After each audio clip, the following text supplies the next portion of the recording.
See, if you're prepared, there's going to be less fear. You may still have a little bit of fear, and that's okay. You may still be a little anxious, and that's okay. However, if you can just get over that hurdle by being prepared, great things can happen. When I first became a Christian, I was able to be part of Evangelism Explosion. Anyone ever heard of Evangelism Explosion? All right, great.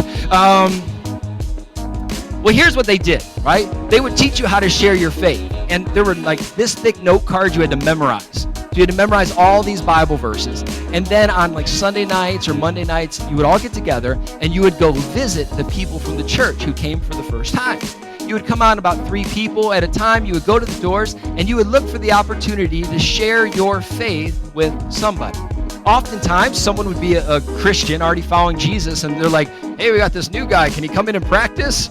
And they would let me come in and feed me cookies, and then I would share my faith with them. I would just talk to them about that. And I remember just being so happy that I knew how to do that early on in my walk with Jesus.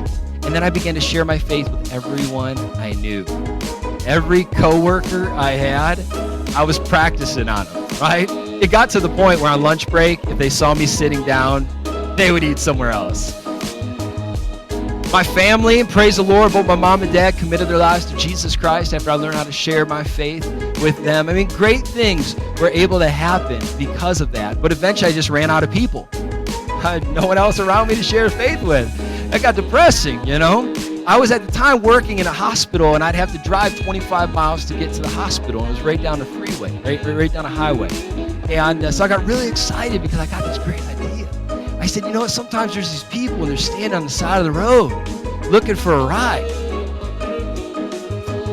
And I said, I'm on a highway and they can't go nowhere.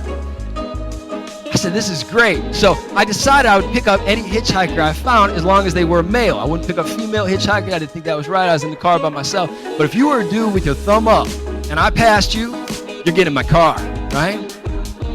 And I'd pray first, you know, you're worried hitchhikers are going to kill you. I'd pray, and then I would just pull over. And it was so exciting because they get in the car, and I'm like amped up, right? And I probably looked like, they were probably scared. They didn't know who I was.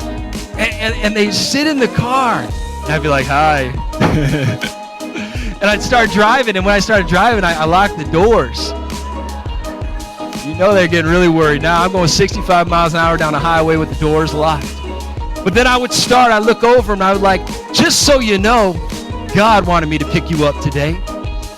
Because God has an appointment with you to hear about his son, Jesus Christ. And I would just lay it out, right? 20-minute drive, they couldn't get out. And I don't know how many hitchhikers came to know Jesus, but I know I got a lot of them to pray because they were scared.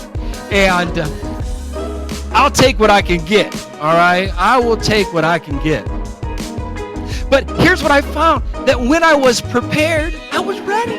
When I knew what I wanted to say, I was ready to share my faith. I was looking for an opportunity. You could not escape me without hearing about the good news of Jesus. And many people came to know Christ just because I was prepared.